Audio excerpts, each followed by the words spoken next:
the findings of the audit because it hasn't been taken. I think one of the things is that we want to do the audit with the sole objective of first assuring the residents that the buildings are safe, and where they're not safe, as professionals in the industry, we can come up with measures, either by structurally redesigning them, maybe making alterations, so that with what we have, we can be able to carry on until we have the long-term measures. But more than that, we need to also have awareness. Yeah. And in this, we're working with the county governments so that only buildings that meet minimum standards are approved. But more than that, there's periodic supervision. And I want to say that the authority has now opened 10 offices in the country. We are in all the former provincial headquarters, and we already have inspectors on sites. We have taken on some of the best professionals so that we can give capacity to the regions or counties as it were. Yeah. And we can assist in periodic inspections so that even what is being done now can meet at least the minimum standards. I also want to say that our mandate goes beyond buildings. As the National Construction Authority, we also undertake or supervise or oversee the construction of roads, water, energy. But we don't tend to have a lot of problems in those mega projects because they're very specialized in their nature, and we have got very good professionals who handle that. Buildings tend to have a lot of quirks because they're easy, with an easy entry point. It's impossible for a quirk to start building a road, for example, yeah, or hydropower station. But with buildings, it's for a quirk to come and put up anybody, houses. Yeah, anybody can enter. But more than that, one of the objectives of the National Construction Authority was to register contractors, to which end we have done very well. As of this morning, we have 27,000 registered contractors in this country. Okay.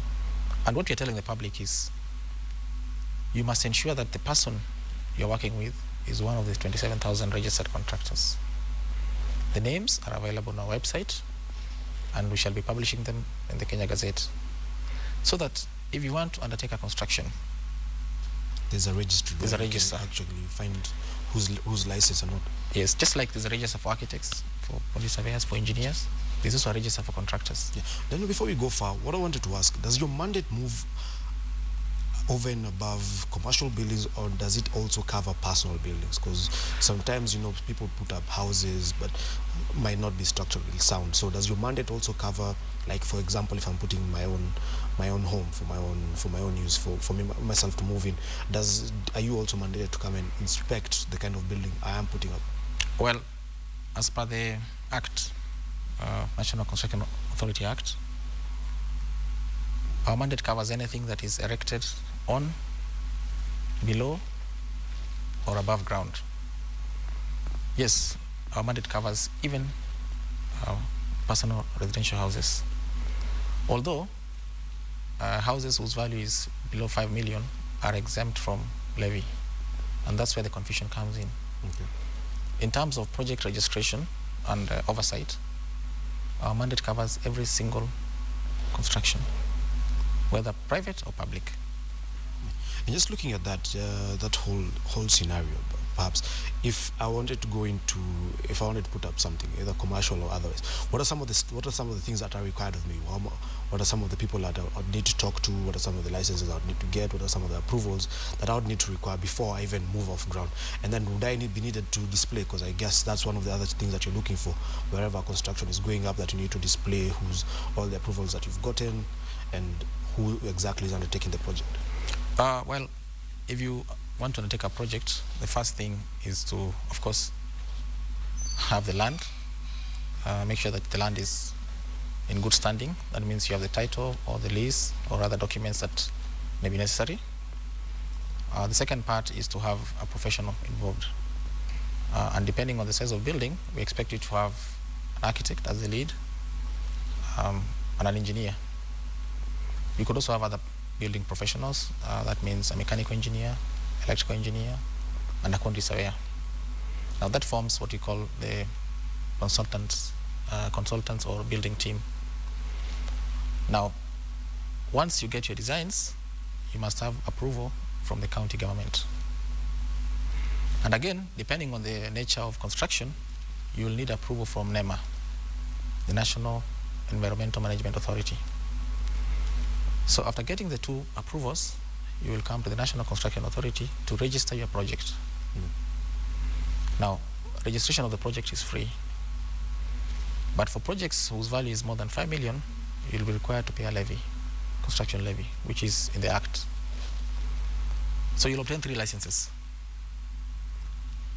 After that, you can now go to site.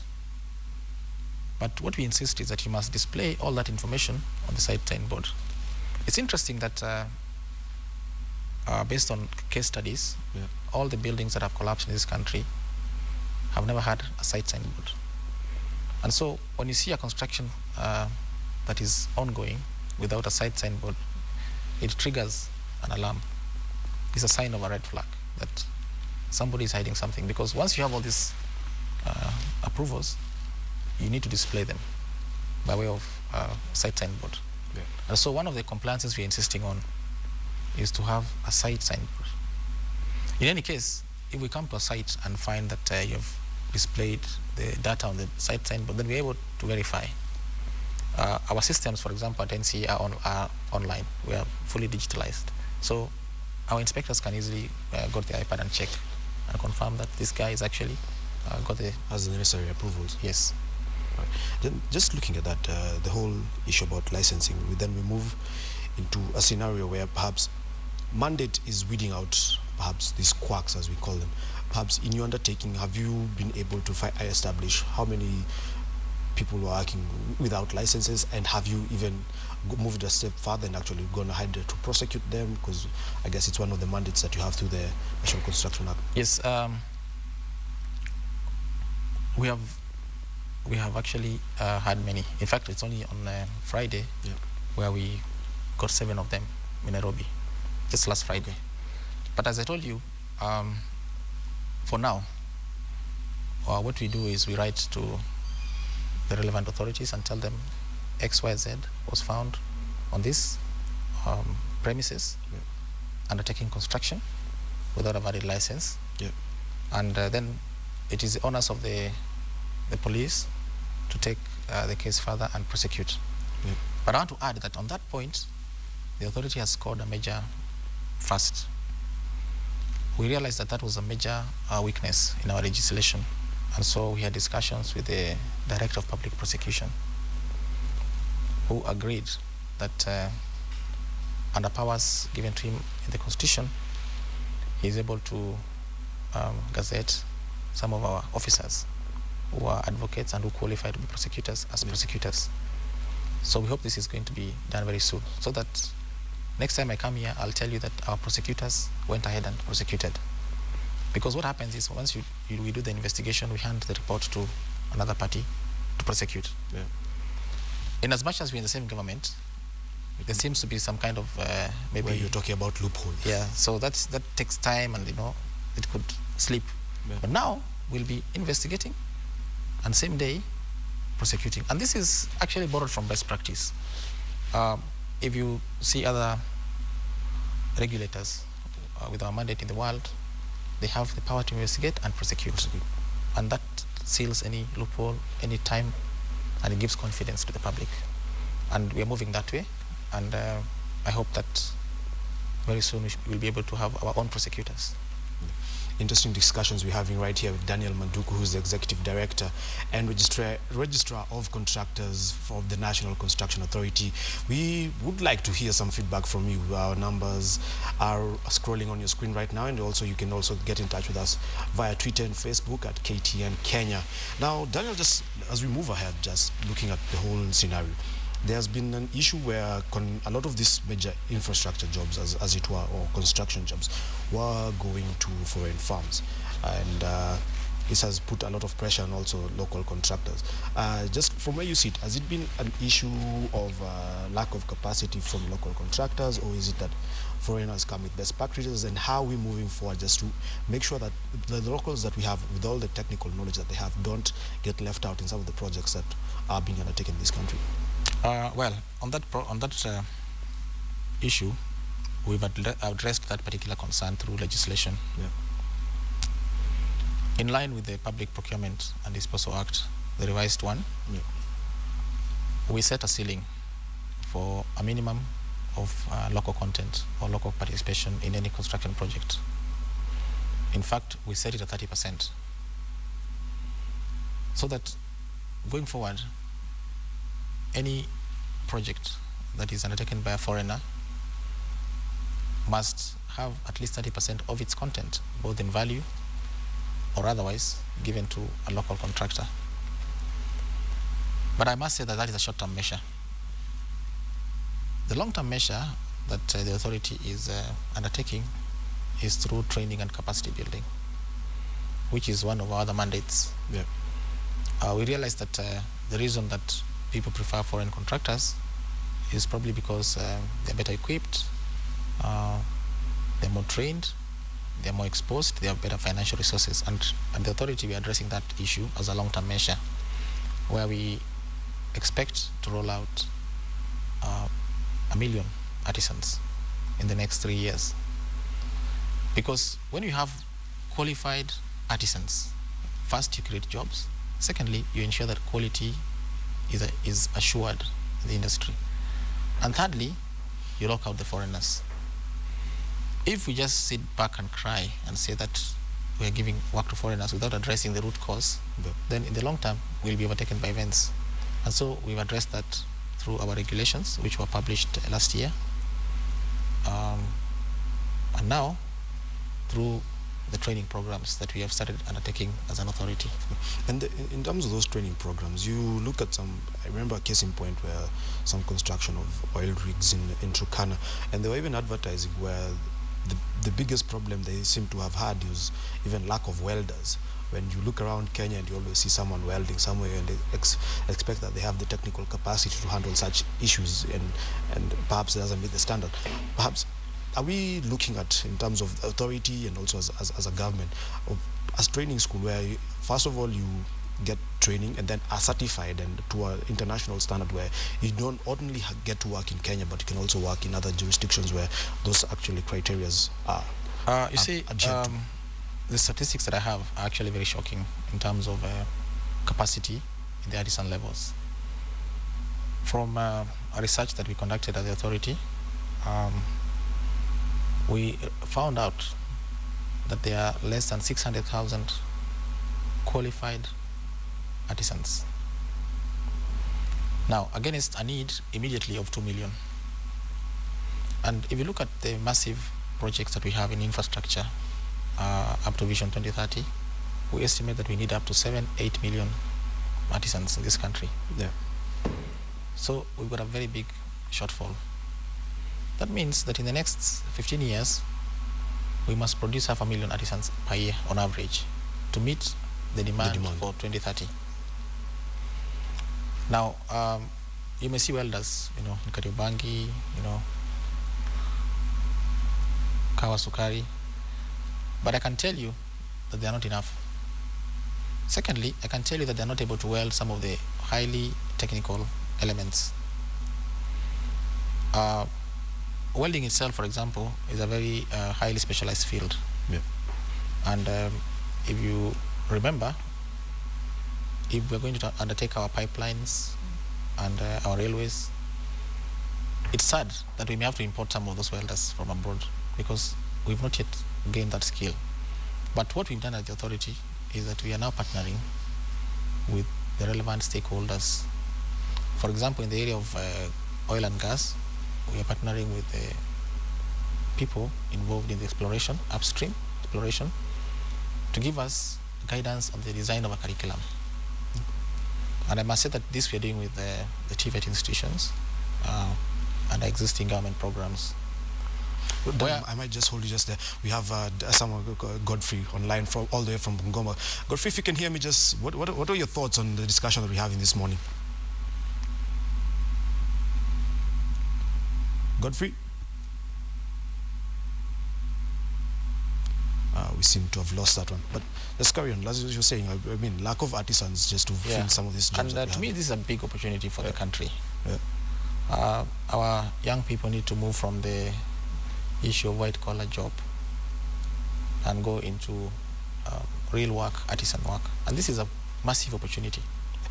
Can we look at it like historically, where I think some of these jobs where you tell someone I want to be a home builder or something, I want to be a welder, and some of these jobs are frowned upon in the past, where if you looked at it from an international point of view, I mean some of these jobs are actually highly trained, specialized jobs, and actually pay much more than what we do. Yeah, I'll tell you, I was in Australia, and I was surprised that plumbers in Australia retire at 45. Because at 45, you've done it all. You've done it. In fact, at 45, they come and teach to impart knowledge. All right, just one second. Godfrey, if you can hear me. Yeah, I can hear you well. Yeah. What are your thoughts on this discussion we're having about the state of construction in Kenya? Okay, first, thank you so much for the show. Now, I had a question for the executive director. All right. Yeah, just a clarification. First, I never saw the talk of the public health license. Public health. I don't know where it falls. And then two, I mean, I want to construct my own house in my father's home. Okay. Which is about 5 kilometers from Bungoma town. Do I need to follow all those protocols, or I just see the county government? All right. Thank you, Godfrey. I guess the first question was about the laws, and the second one was... I talked about 6 laws. Yeah. The first is, one of them is the occupational safety and healthy. Maybe it slipped my mind. It forms one of the 6. I think there was the physical planning, the bylaws, the county act, occupational safety, environmental management, and I keep forgetting one more. Then there are 6 of them. Yeah. And there are 4 others governing the parties in construction. That makes 10. So the law is talking about occupational safety and standard and health. Yeah. Is part of the other legislations. And I must say that there's a standing secretariat on that, and our authority works very well with them. In fact, they are part of our exercises in compliance. Okay. Now, the second case where he talked His about home construction, there are 2 issues. There's registration of contractors, and I gave you the statistics: 27,000 registered contractors. There's also registration of skilled workers and site supervisors. So, if you are doing your small house below the threshold of 5 million, 5 million. we expect you to use a registered skilled worker, and you need to get county approval for that. For before you start construction. Yes, and then you just register the project, the NCA. All right. And you can register it online. You don't have to come to Nairobi. And you don't have to pay anything. We have an office in Kakamega, our county office in Kakamega, that can be, or in Kisumu, that can be liaison office. All right. All right. Now we have Beatrice on the line from Nairobi. Beatrice, what are your thoughts on this discussion that we're having this morning? Good morning. Morning. Hello? Hello. I can hear you. Good morning. Morning. How are you doing? So if you could...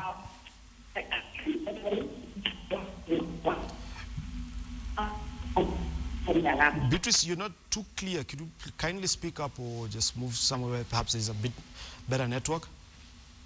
Okay. Yeah. Beatrice? I think we've lost that caller.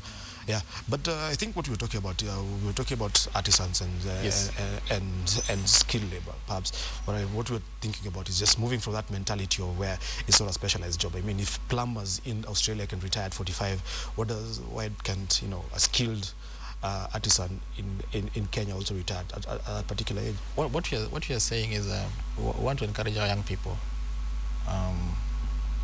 to take these jobs.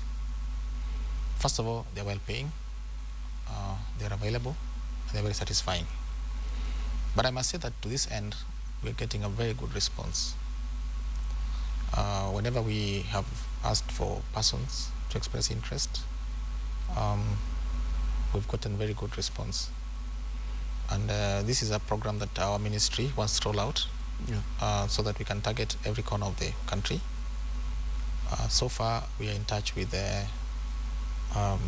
more than 400, actually to be precise, 660 village polytechnics who will be our centers of rolling out these programs. But we are doing this in conjunction, of course, with our parent ministry, with the Ministry of Devolution, and with the relevant TVET authority to ensure that the curriculum that is taught is in line with the aspirations of the country, and that the delivery methods are to the best standards, and there is what we call standardization and testing. But more important than that is that we also realize that some people have gained experience over time, and they have actually become very good. And we are also rolling out a program which we call recognition of prior learning.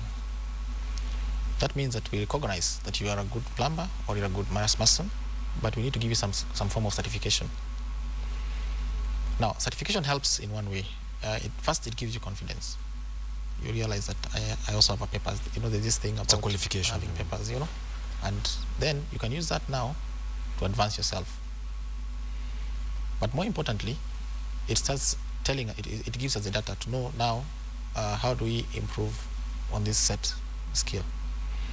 And what we want to do under that program, the recognition of prior learning, is just to set up testing centers where people who have gained experience over time are given a test, a trade test, and then they're given certification. All right, this one we have a call on the line. Mohammed, all the way from Isiolo. Mohammed, what are your thoughts on this discussion we're having with Daniel Mambuku? Morning, how are you? Fine, thank you. Yes, your discussion is very good. All right. It's candid, and I'd like to congratulate the director for what he's sharing out. One thing I wanted to point out is that the National Construction Authority is an important player in the development of this country. And what they are doing for that small period they have been there, it is very good. The second issue that I wanted to tell them is that the constructions that are being done, we wanted them to devolve their offices to the counties, even if it's not immediately, but with liaison with the county offices. They establish offices there where they can operate well. The other point I wanted to make is that I saw the executive director, he had very good intention for the people we normally call the Jua Kali and the rest. But giving them certificates is very good because many people are going to accept their services.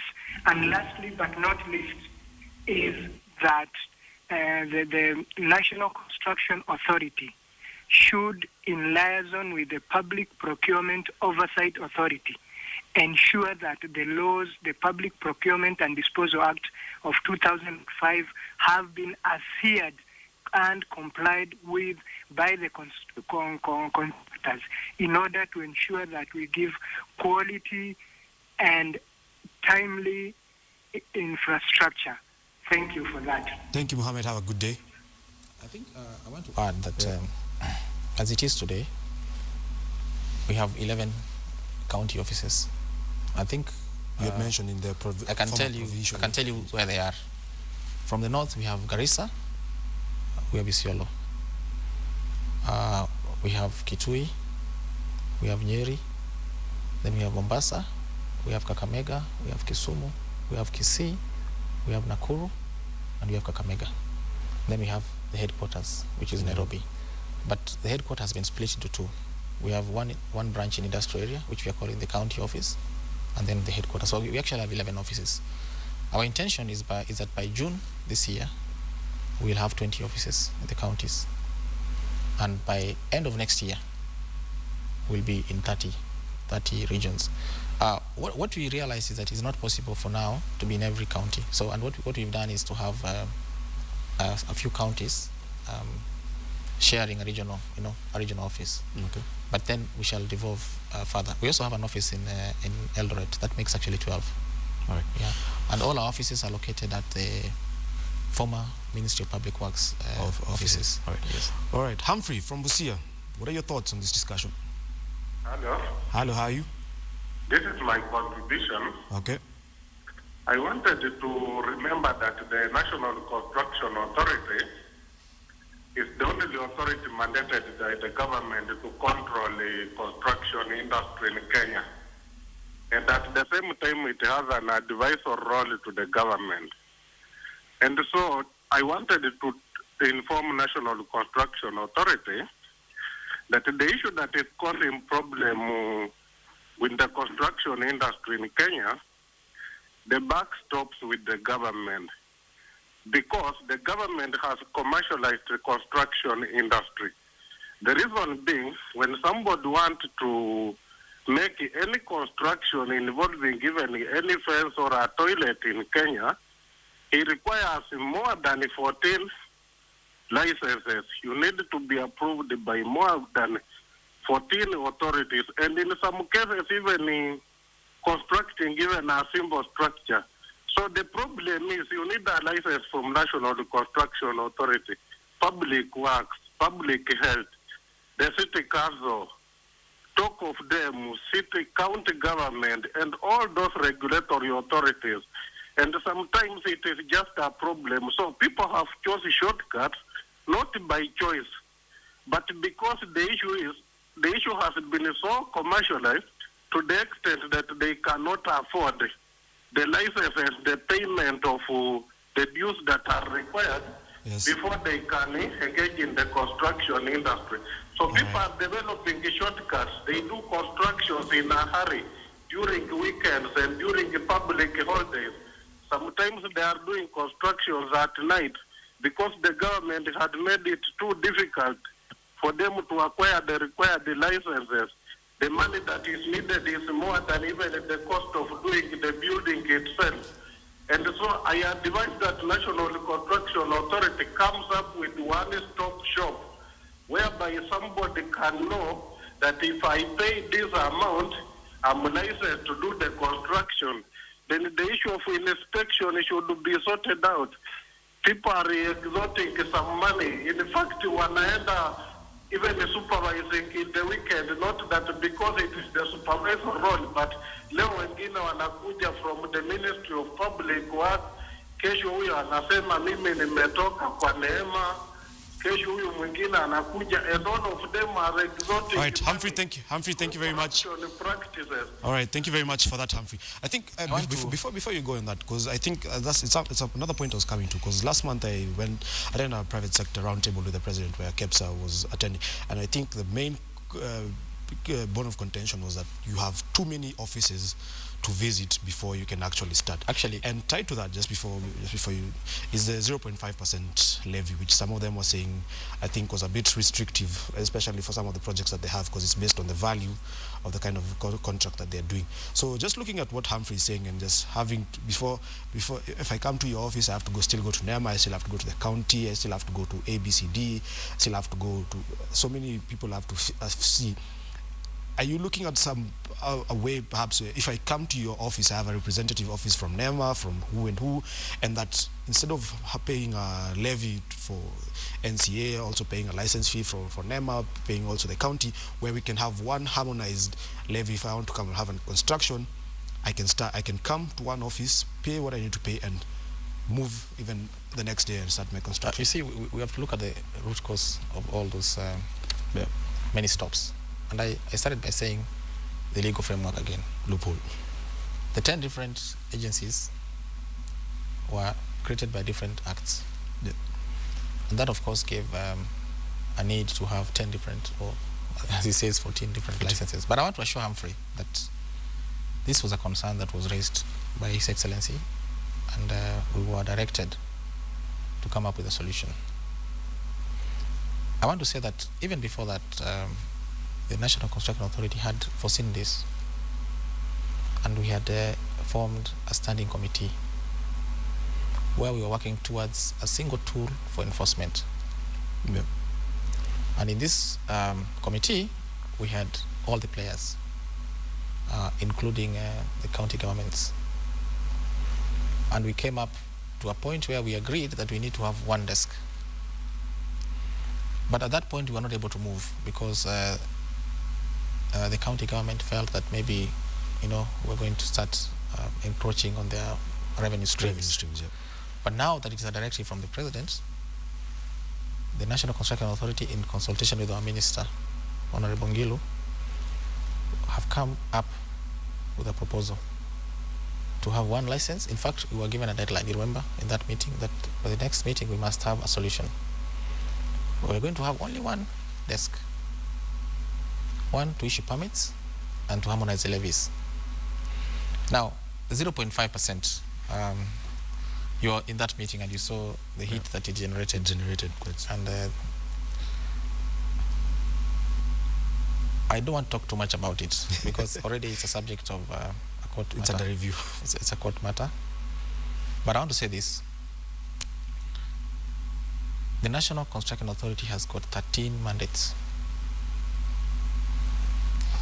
And I'll give you some statistics. The private sector construction last year was in the region of 180 billion shillings. Now, assuming that we collected half a percent from that money, we'll collect less than $1 billion shillings. Assuming that we were collecting on every project. Yeah. The national government projects last year, together, roads, everything was in the region of 200 billion. So the total construction volume, as per our statistics, is in the region of 400 billion. That means that at 100% compliance and at 100% collection, we can collect a maximum of 2 billion a year. We know for certain that no agency is able to collect 2 billion. at 100%. Yeah. Now, what is our mandate? You here is telling me to have an office in every county. Assume that you need a minimum of 4 engineers per county. In fact, not even 4, let's talk of 2 engineers per county to do inspection. It means I need 100 engineers in the whole country. And you see, there's something called independence of a regulator. For you to be able to discharge your mandate effectively, you must have utmost independence. Where the money is not coming from the parent ministry and you're locked. Now, in terms of salaries alone, a good engineer in this town costs 250,000 a month minimum to hire. Otherwise, they have options in the private sector. As you can see, our industry is booming. So he has an option to work with you or work with someone else. And don't forget that this country lacks engineers. We're talking of less than 2,000 engineers in our register. So you want to attract 200 of the best. What will be a salary outlay per year? Salary alone is in the region of 500 million for just engineers. Support staff and equivalent. Operation expenses, training, and we are talking of training the artisans. In fact, it's not possible to ask artisans to pay for training because they're not able. These young people we're talking about. We must also inject some money into their training. And so the 0.5% looks very big on paper. But in reality, taking in consideration our mandate and the actual volume of construction in this country, we cannot even hit a target of 2 billion. I hope I'm making some sense. But I guess the point is harmonizing the levies where... More than that, I want to say that this levy is also borrowed from best practice. During our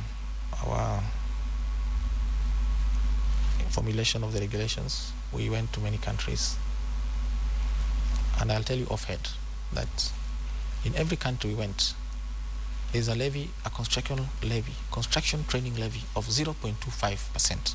Construction training only. Almost the way we have the catering levy in the tourism industry. I can tell you it's the UK, in South Africa it's 0.3, In Malaysia, 0.3.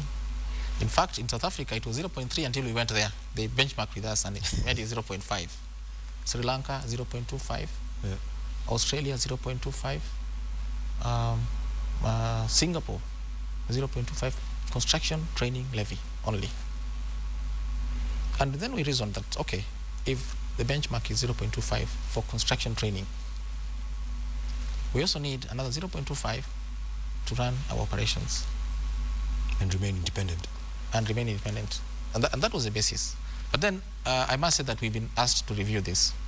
And I must confess that we have sat down and are looking at these numbers. All right. Just before you go further, Beatrice, we seem to have lost Beatrice on that line. And we hope that we'll come up with an acceptable amount. But then there is also the expectation, public expectation of the discharge of our mandate. Why am I not in every county? It's because I'm not able to do that right now with the resources that I have. Why am I not able to start training artisans tomorrow? It's because I don't have enough resources.